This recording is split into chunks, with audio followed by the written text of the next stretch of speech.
Imaginez un monde où chaque événement et chaque signe ont des implications profondes. Nous faisons référence aux 10 signes indubitables qui indiquent sans équivoque la fin des temps.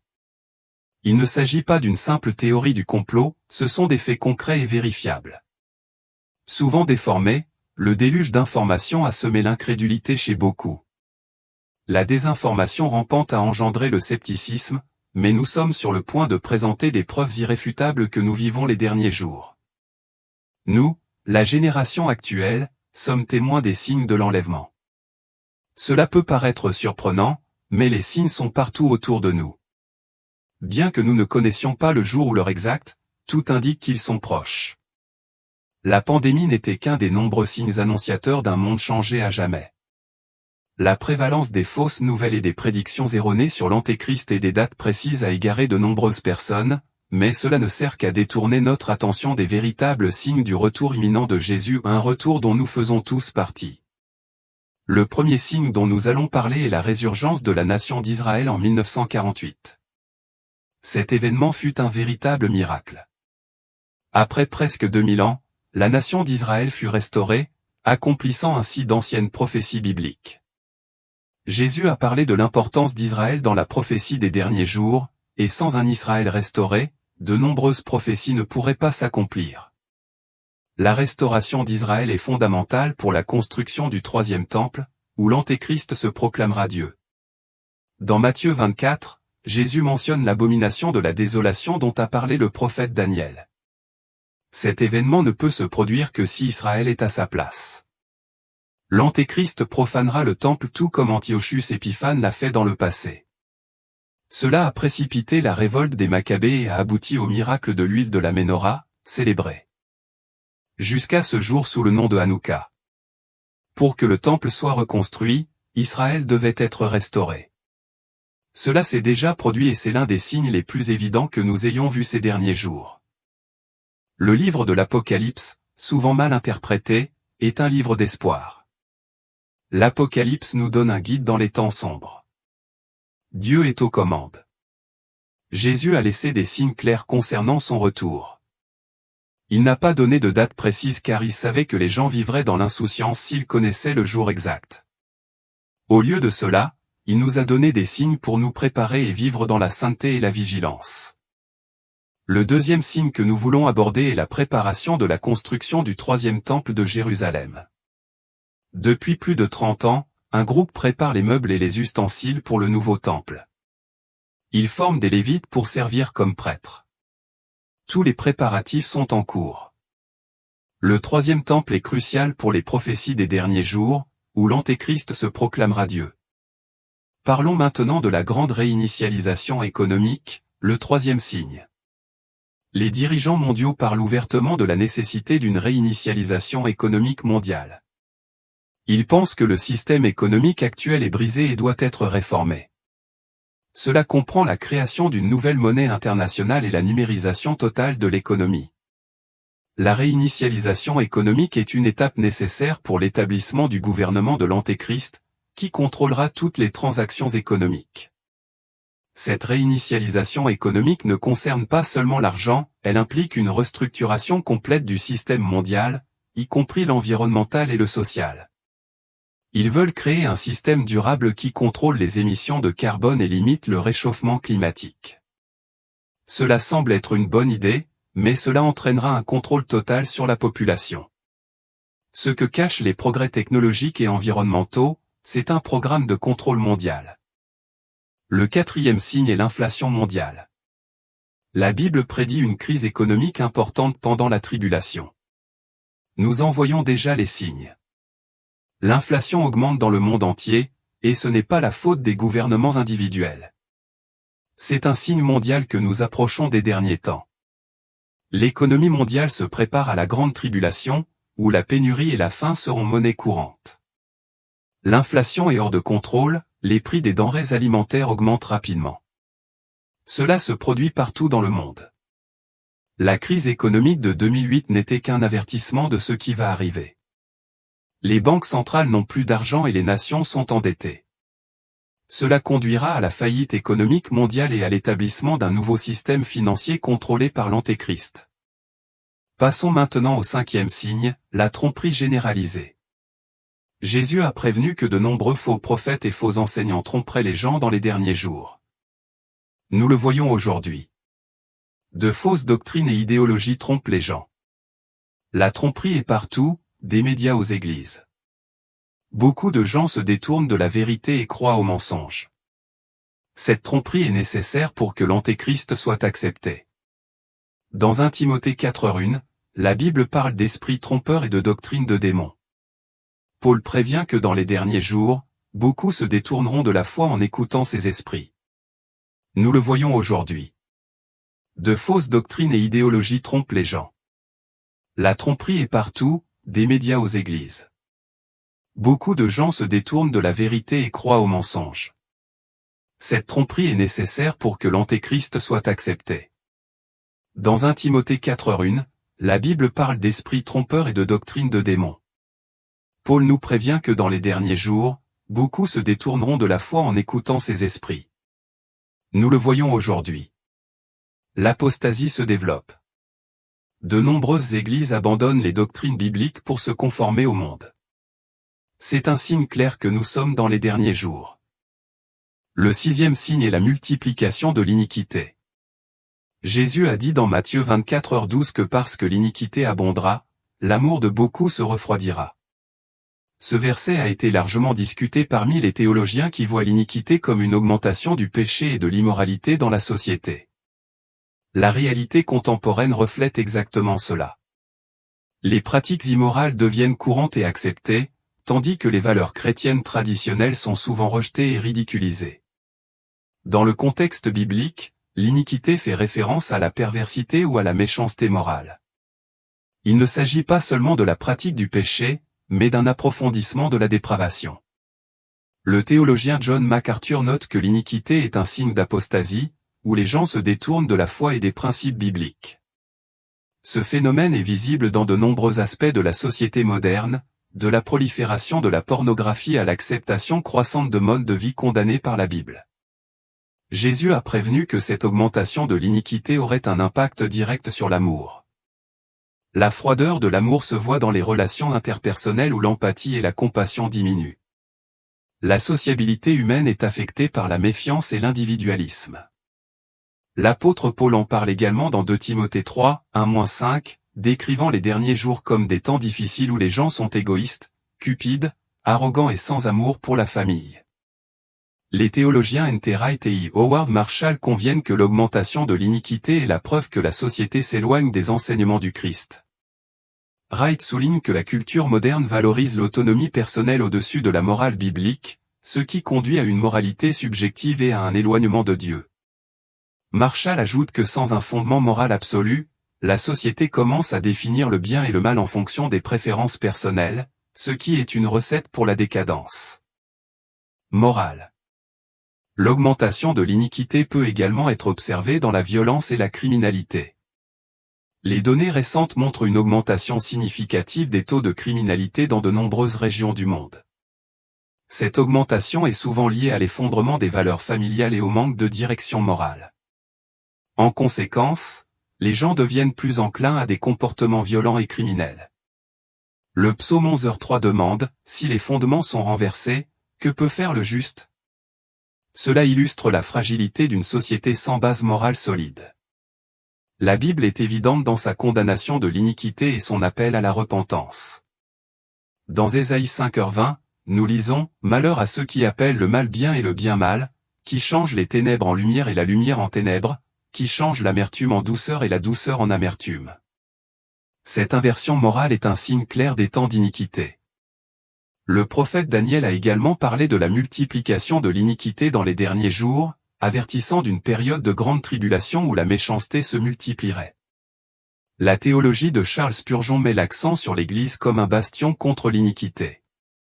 Spurgeon croyait que l'Église devait être une lumière dans les temps sombres, appelant les gens à la repentance et à la foi en Jésus-Christ. Il soutenait qu'à mesure que l'iniquité augmentait, le rôle des chrétiens était encore plus crucial pour préserver la moralité et la justice.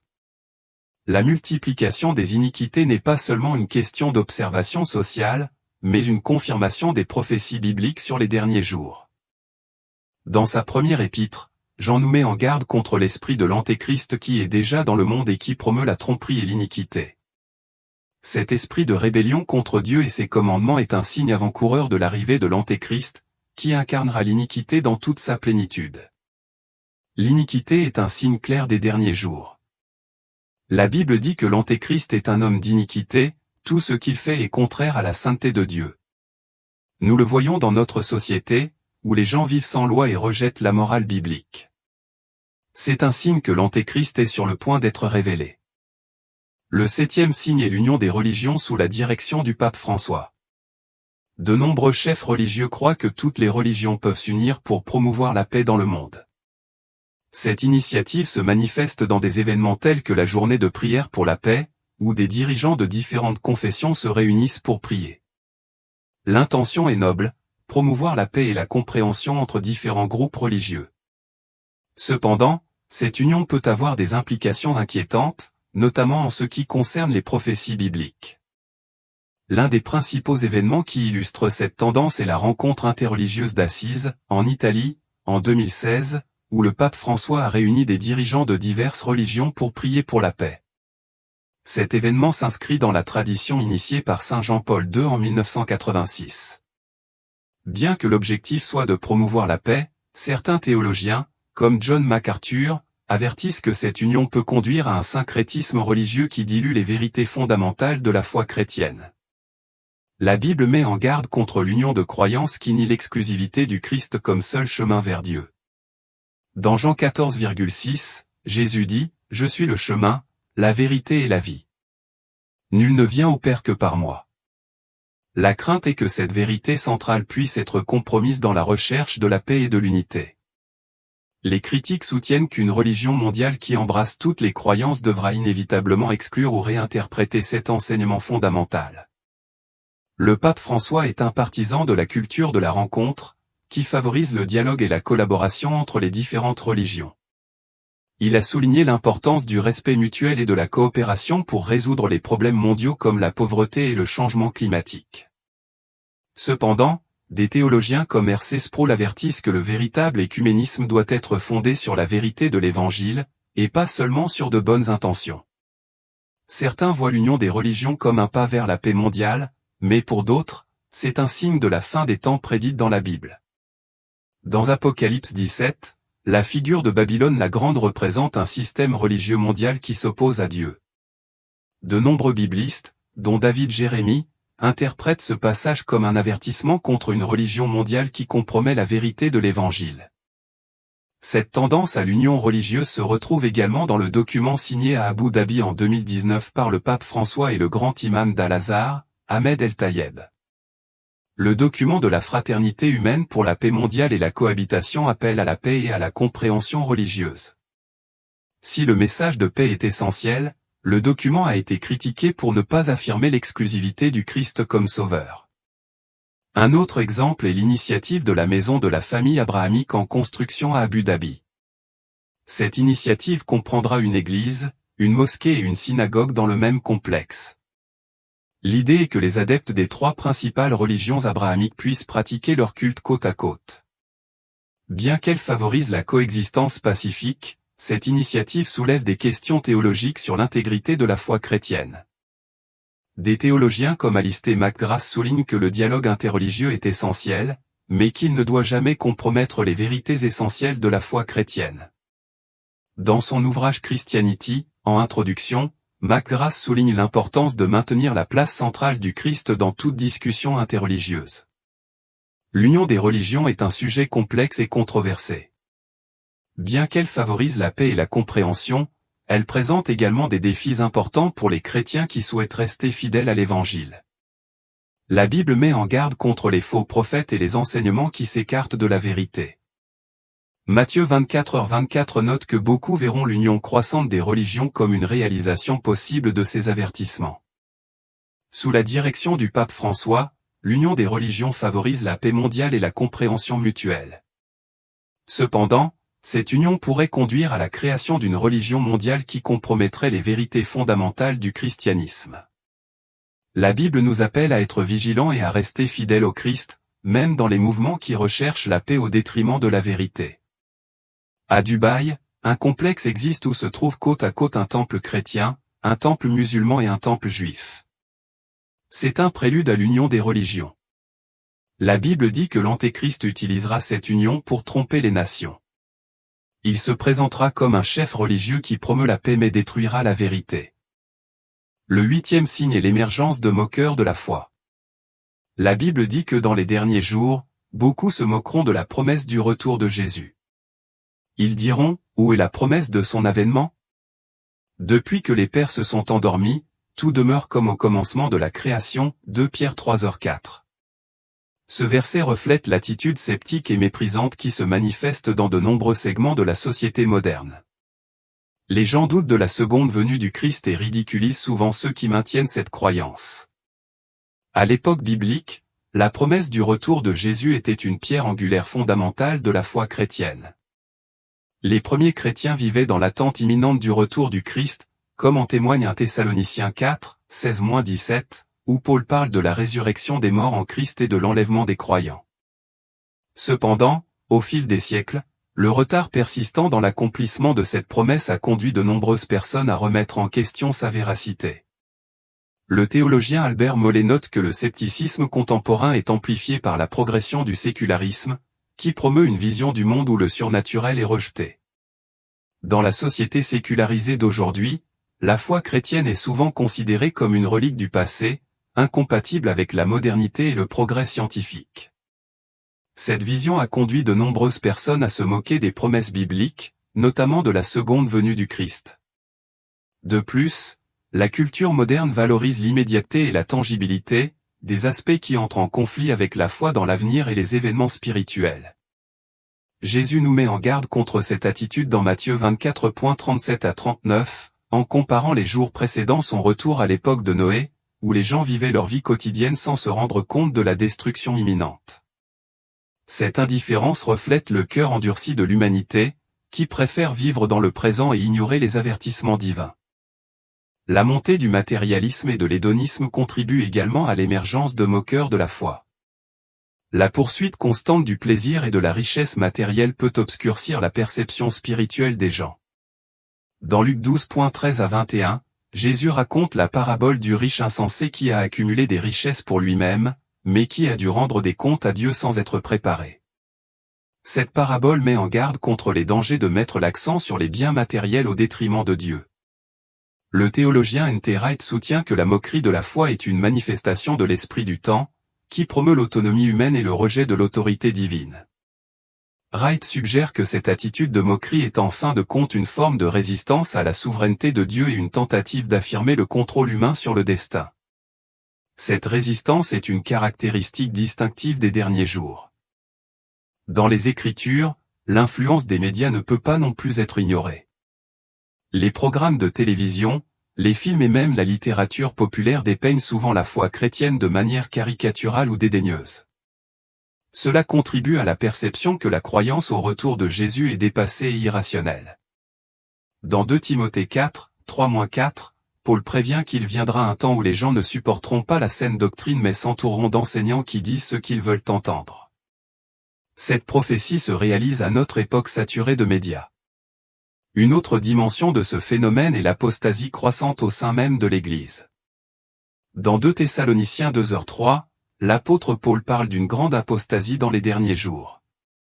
Les chefs religieux qui nient ou réinterprètent la doctrine de la seconde venue du Christ contribuent à la confusion et au scepticisme.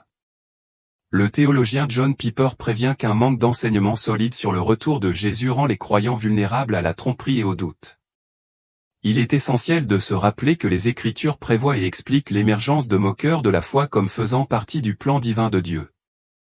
En écrivant à ce sujet, Pierre diagnostique le problème et nous rappelle que le Seigneur considère qu'un jour est comme 1000 ans, et 1000 ans comme un jour, 2 Pierre 3h8.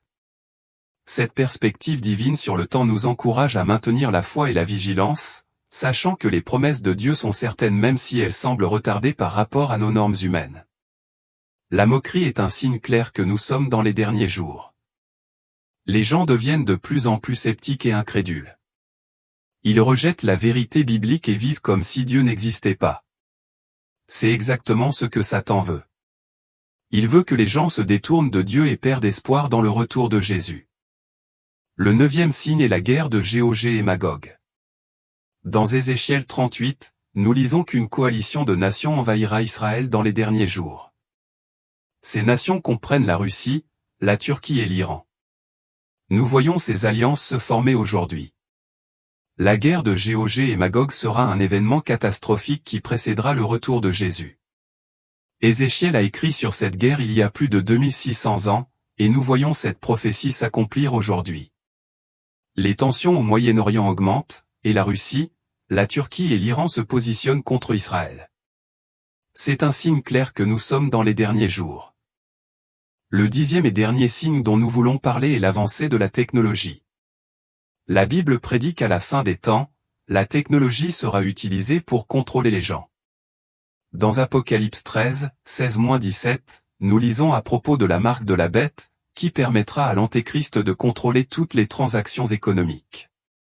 Cette marque est nécessaire pour que chacun puisse acheter ou vendre.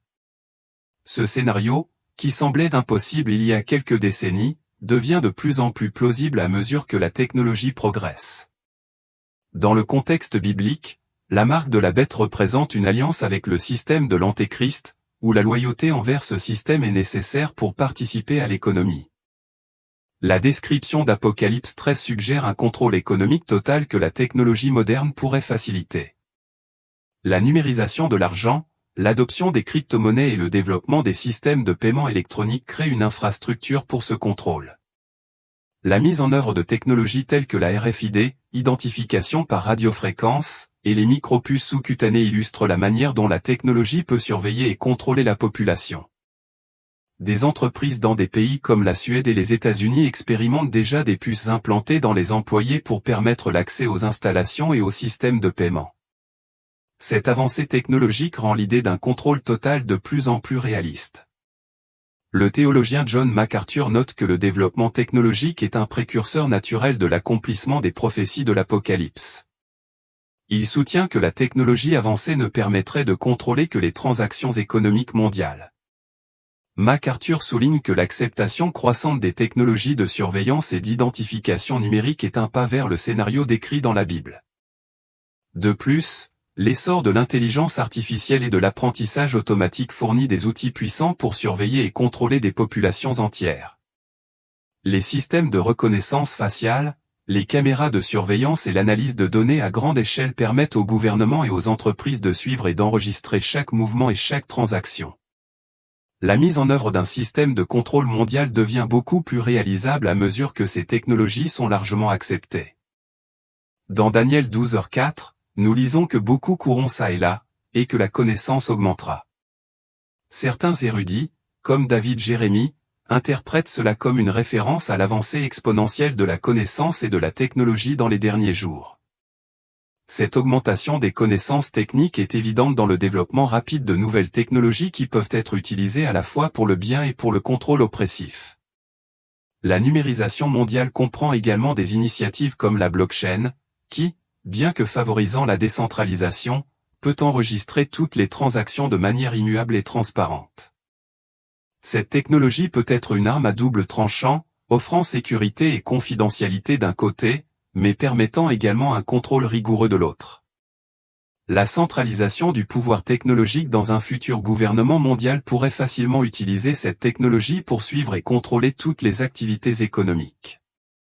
L'auteur et théologien R.C. Sproul souligne l'importance de comprendre ces signes à la lumière des Écritures. Il affirme que les chrétiens devraient être conscients des développements technologiques et de la manière dont ils pourraient s'aligner sur les prophéties bibliques. Sproul prévient que si la technologie peut apporter de nombreux avantages, elle peut également être utilisée à des fins malveillantes, en particulier lorsqu'elle est entre les mains de dirigeants corrompus. Les récentes avancées en biotechnologie, telles que l'édition génétique et la bioingénierie, ouvrent également de nouvelles possibilités de contrôle humain. Des technologies comme CRISPR permettent la modification génétique, soulevant d'importantes questions éthiques sur le potentiel de manipulation humaine. La combinaison de ces technologies avec des systèmes de contrôle numérique pourrait conduire à un niveau de domination jamais possible auparavant. Au-delà des technologies de contrôle économique et de surveillance, l'Internet des objets contribue de manière significative à créer un environnement où un contrôle total est possible. Les appareils connectés, des appareils électroménagers aux voitures et aux systèmes de sécurité, sont intégrés dans des réseaux qui peuvent être surveillés et contrôlés à distance. Cette connectivité universelle offre un confort d'utilisation, mais crée un vaste potentiel d'abus si elle tombe entre de mauvaises mains. Une autre avancée significative est la mise en œuvre des réseaux 5G, qui offrent des débits de données beaucoup plus rapides et une plus grande capacité de connexion des appareils. Les réseaux 5G sont essentiels pour développer des villes intelligentes avec une infrastructure centralisée et efficace. Cependant, ces mêmes réseaux peuvent également surveiller tous les aspects de la vie des gens, des routines quotidiennes au comportement d'achat. Le théologien Alistair McGrath souligne que si la technologie peut améliorer la vie humaine, elle comporte également le risque d'être utilisée pour supprimer la liberté et imposer un contrôle totalitaire. McGrath suggère que les chrétiens doivent être vigilants face au développement technologique et évaluer de manière critique la manière dont ils sont mis en œuvre pour s'assurer qu'ils ne compromettent pas les principes éthiques et moraux de la foi chrétienne. La télémédecine et les dispositifs de surveillance de la santé sont de plus en plus courants en médecine. Ces avancées permettent aux médecins de surveiller la santé des patients en temps réel, ce qui peut sauver des vies. Cependant, ces données soulèvent également des questions de confidentialité et de contrôle, en particulier si les gouvernements ou les entreprises y ont accès avec des intentions douteuses. L'intégration des données de santé à d'autres formes de surveillance pourrait conduire à un niveau de surveillance que beaucoup considéreraient comme intrusif. La prophétie biblique d'Apocalypse 13 sur la marque de la bête ne se limite pas au contrôle économique. Elle implique également une forme de culte ou de loyauté envers le système de l'Antéchrist. Les progrès de la technologie facilitent la création d'un système où cette loyauté peut être surveillée et renforcée. Les programmes de crédit social, comme ceux mis en œuvre en Chine, montrent déjà comment la technologie peut récompenser ou punir des comportements en fonction du respect de normes spécifiques. Ces programmes de crédit social utilisent les données de surveillance, les transactions financières et les activités en ligne pour évaluer le comportement des citoyens. Ceux qui se conforment aux attentes du gouvernement reçoivent des avantages, tandis que ceux qui ne le font pas sont confrontés à des restrictions. Ce modèle est un exemple contemporain de la manière dont la technologie peut contrôler et manipuler des sociétés entières. L'évolution rapide de la biotechnologie et de l'intelligence artificielle soulève également la possibilité de manipuler directement le comportement humain. Des technologies qui influencent le cerveau, telles que les interfaces cerveau-ordinateur, sont en cours de développement et pourraient théoriquement influencer les pensées et les actions. Comme le décrit l'Apocalypse, ces technologies pourraient renforcer la loyauté envers le système de l'Antéchrist. Aujourd'hui, Internet, les smartphones et les médias sociaux connectent le monde. Les informations qui prenaient autrefois des jours à transmettre sont désormais instantanées. Le développement de la 5G et d'autres technologies avancées crée un environnement où le contrôle mondial est possible. Chaque mouvement et chaque transaction peuvent être surveillés et contrôlés. C'est l'infrastructure qui permettra à l'Antéchrist d'établir son royaume. La langue hébraïque n'avait pas de chiffres, elle utilisait donc des lettres pour les représenter. La 6e lettre de l'alphabet hébreu est VAV, qui est translittérée comme W dans notre alphabet. Ainsi, 666 peut être représenté par WWW, le préfixe utilisé dans toutes les adresses Internet. Cela nous fait réfléchir au rôle d'Internet dans le contrôle mondial dans les derniers jours. Le fondateur du Forum économique mondial a parlé ouvertement de l'ère future, mentionnant l'intégration des puces dans le cerveau des gens. Il décrit un monde où les gens seront connectés au numérique d'une manière jamais vue auparavant. Ce qui est aujourd'hui l'Internet en tant qu'outil externe fera partie de notre corps. C'est une préparation évidente à la marque de la bête décrite dans l'Apocalypse. Les crypto-monnaies et la numérisation de l'argent deviennent la norme. De nombreux pays développent des monnaies numériques, facilitant encore davantage le contrôle économique mondial. L'argent physique devenant moins courant, il sera impossible d'effectuer des transactions en dehors du système établi. Ceux qui ne se conforment pas au nouveau système seront exclus de la société et ne pourront ni acheter ni vendre.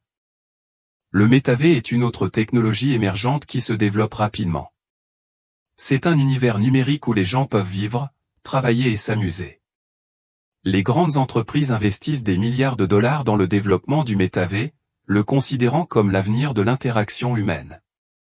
Dans cet environnement numérique, le contrôle sur les gens sera encore plus grand. La pandémie a accéléré la mise en œuvre de ces technologies. Les mesures de confinement et de distanciation sociale ont montré comment la technologie peut être utilisée pour surveiller et contrôler la population. Les vaccins numériques et les passeports sanitaires ne sont que le début d'un système de contrôle mondial qui sera mis en œuvre dans les années à venir. La Bible nous avertit d'être préparés et vigilants. Jésus a dit dans Luc 21h36, « Veillez donc et priez en tout temps, afin que vous ayez la force d'échapper à toutes ces choses qui arriveront, et de paraître debout devant le Fils de l'homme. » Nous devons être attentifs aux signes et ne pas nous laisser tromper par le monde. Nous concluons par un appel à l'action. Jésus revient et les signes sont clairs. Nous ne connaissons ni le jour ni l'heure, mais nous savons qu'il est proche. Nous devons vivre dans la sainteté, prêcher l'Évangile et préparer nos cœurs pour le retour du Roi. Puissions-nous être trouvés fidèles quand il viendra. Puissions-nous être préparés pour les défis qui nous attendent. Amen. Nous avons atteint la fin de notre vidéo et j'espère qu'elle vous a plu. Si vous cherchez de l'inspiration, des connaissances et une connexion spirituelle, ne laissez pas passer cette opportunité. Abonnez-vous à notre chaîne maintenant, laissez un like et un commentaire pour renforcer notre communauté. Si vous souhaitez nous aider à continuer à partager des histoires religieuses qui touchent les cœurs, devenez membre de la chaîne. Ensemble, nous pouvons faire la différence et renforcer notre cheminement spirituel. Nous comptons sur vous. Nous avons laissé le lien dans la description de cette vidéo pour que vous puissiez devenir membre dès aujourd'hui. Continuez à regarder des vidéos sur l'histoire de la Bible. Je vais laisser 2 recommandations ici sur l'écran. Que Dieu vous bénisse et nous vous verrons dans la prochaine vidéo.